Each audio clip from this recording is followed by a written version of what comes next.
नमस्कार दोस्तों। दिल्ली के जहांगीरपुरी में हनुमान जयंती पर शोभा यात्रा के दौरान जो हिंसा हुई, दंगा भड़का, क्यों भड़का, इसको हर आदमी अपने अपने नजरिए से देख रहा है। अगर आप किसी हिंदू से पूछेंगे तो वो कहेगा कि शोभा यात्रा जा रही थी, कहीं कोई दिक्कत नहीं थी, लेकिन अचानक हमला हो गया, एक बड़ी साजिश की गई थी।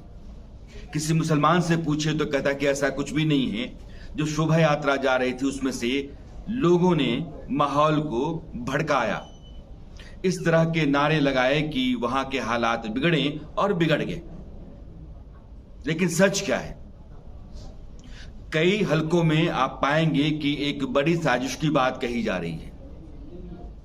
अगर आप हर चीज को निष्पक्ष होकर के देखने की कोशिश करेंगे तो बहुत गहरी नहीं लेकिन साजिश आपको नजर आएगी।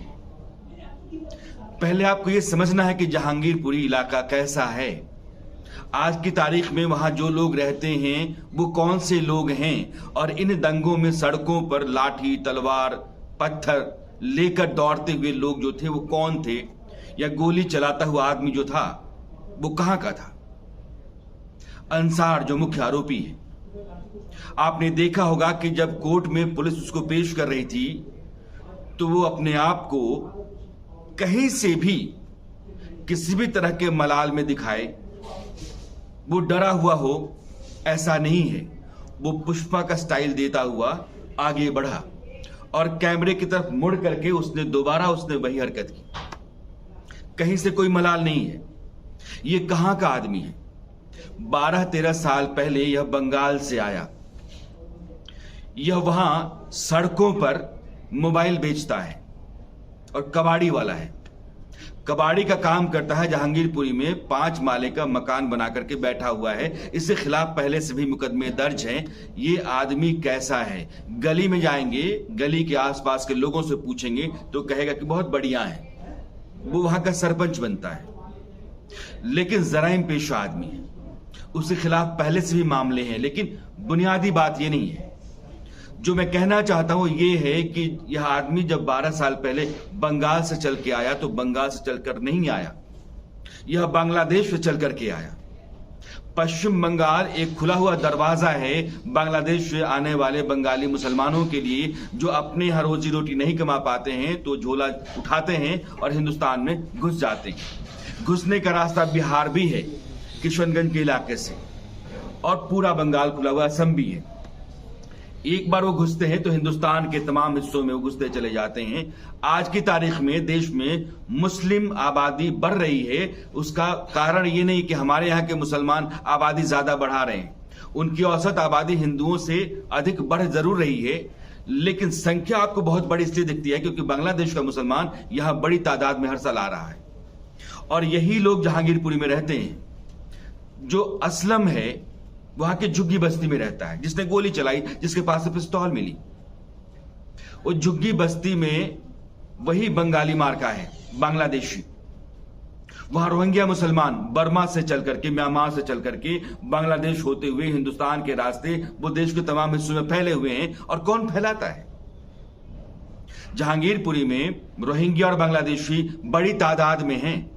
और मैं आपको यही कहना चाहता हूं कि जो लोग बच्चे से लेकर के बूढ़े तक हाथ में पत्थर, लाठी, तलवार, गोली लेकर के दौड़ रहे थे, वो मरने मारने पर उतारू थे, वो ज्यादातर बांग्लादेशी और रोहिंग्या थे। इन लोगों को देश के भीतर घुसाने, रातों रात इनका वोटर आई कार्ड बनवाने, आधार कार्ड बनवाने का काम कौन करता है? नेता करते हैं। पश्चिम बंगाल में पहले वामपंथ की सरकार थी, उसने अपना वोट बैंक बढ़ाने के लिए बांग्लादेशियों को आने पर उनकी आवभगत की, उनके लिए झोपड़पट्टियां बनवाई, पानी बिजली की सप्लाई वहां दी, उनका वोटर आई कार्ड बनवाया, उनका आधार कार्ड बनवाया, और धीरे धीरे वो बड़ी तादाद में बस गए। बिहार से होकर के आए, दिल्ली में आए, मुंबई में आए, वडोदरा में आए, सूरत में आए, और यही काम हुआ। उनका वोटर आई कार्ड बनवाया गया, उनकी झुग्गी झोपड़ियां आबाद की गई, राशन, पानी, बच्चों के लिए पढ़ने लिखने का इंतजाम सब किया गया। अपने यहां के लोगों के लिए नहीं किया गया, क्योंकि वो स्थायी तौर पर थोक में वोट बैंक थे और वो आज हिंदुस्तान के लिए बड़ा खतरा है। वो करोड़ों की तादाद में है बांग्लादेश से आए हुए, और अब जो रोहिंग्यास पिछले 2-3 साल से आ रहे हैं, जिन रोहिंग्यास को बर्मा की सरकार ने कहा कि ये आतंकवादी हैं, ये खतरनाक हैं, और उसने मार करके वहां की आर्मी निकाल दिया। वो सब हिंदुस्तान में आकर के बस गए। वो चलता फिरता इस देश के खिलाफ औजार हैं दुश्मनों के लिए। वो कई तरह के नेटवर्क के साथ जुड़े रहते हैं। उनकी रोजी रोटी का कोई जरिया नहीं है। आप पूछें, वो ठेली चलाता है, सड़क पे कुछ बेचता है, वो बेल्ट बेचता है, वो जराइम पेशा भी है, अपराध भी करता है। जहांगीरपुरी में जो दंगा भड़का है, जो हिंसा भड़की है, उसमें ज्यादातर जो लोग शामिल हैं वो सब, उनका अगर जड़ आप देखेंगे वो कहां से निकले हैं और कहां से होकर के यहां आकर बसे हुए हैं, वो सब बांग्लादेशी होंगे। वो म्यांमार के होंगे जो आकर के यहां बस गए। रोहिंग्या और बांग्लादेशी दिल्ली ही नहीं, दिल्ली में जो कुछ भी हो रहा है, जब सीए का प्रोटेस्ट चल रहा था, सीए के प्रोटेस्ट में किन लोगों को समझाया गया कि मुसलमान जो है उसको नागरिकता नहीं मिलेगी। बर्मा से, माफ कीजिएगा, अफगानिस्तान से, पाकिस्तान से, बांग्लादेश से जो मुसलमान आकर के हिंदुस्तान में बसे हुए हैं, एक समय सीमा से पहले जो लोग आए उनको तो नागरिक माना जाएगा, लेकिन उसके बाद के जो लोग आए हैं उनको नागरिक नहीं माना जाएगा। यह बात कह करके जिन लोगों को लामबंद किया गया, जो लोग आपको दिखाई पड़ते थे सड़कों पर, धरनों में, उनमें से ज्यादातर यही बांग्लादेशी और रोहिंग्यास थे। 2020 के दंगों की जो चार्जशीट है उसको आप ठीक से पढ़िए। उसमें जितने लोग, उमर खालिद का नाम है ना, उमर खालिद के पिता या उससे जुड़े हुए लोग, वो जो भाषण दिए गए जहांगीरपुरी के इलाके में या फिर सीमापुरी के आसपास, वो इन्हीं बांग्लादेशियों के बीच में दिए गए कि आपकी नागरिकता खतरे में है, आपका लामबंद होना जरूरी है, आप मोर्चा थामिए क्योंकि आपको हिंदुस्तान से निकाला जाएगा। यह जो बड़ी आबादी आती है, इस आबादी का नायक बनकर के, लीडर बनकर के यहां के लोग राजनीति करते हैं। किसकी कीमत पर? हिंदुस्तान के लोगों की हितों की कीमत पर, यहां की सुरक्षा की कीमत पर। अगर आज ओवैसी साहब ये कहते हैं कि अंसार बेकसूर है, या फिर वहां जितने भी लोग थे उन्होंने कुछ नहीं किया बल्कि हिंदुओं ने दंगा भड़काया, तो सरासर झूठ बोल रहे हैं। वहां जितने भी लोग थे और जो हमला हुआ, हमला करने की साजिश या हमला करने की तैयारी बनी थी, सिर्फ इसलिए कि यहां से इस यात्रा को नहीं जाने देना है। वो यात्रा पुलिस के परमिशन के बगैर चल रही थी, यह बात अलग है। पुलिस ने मुकदमा दर्ज किया है, गिरफ्तारियां चल रही हैं, लेकिन समाज में एक बेहतर माहौल बना रहे, किसी की यात्रा निकल भी रही है, परमिशन लेने की जरूरत क्यों है?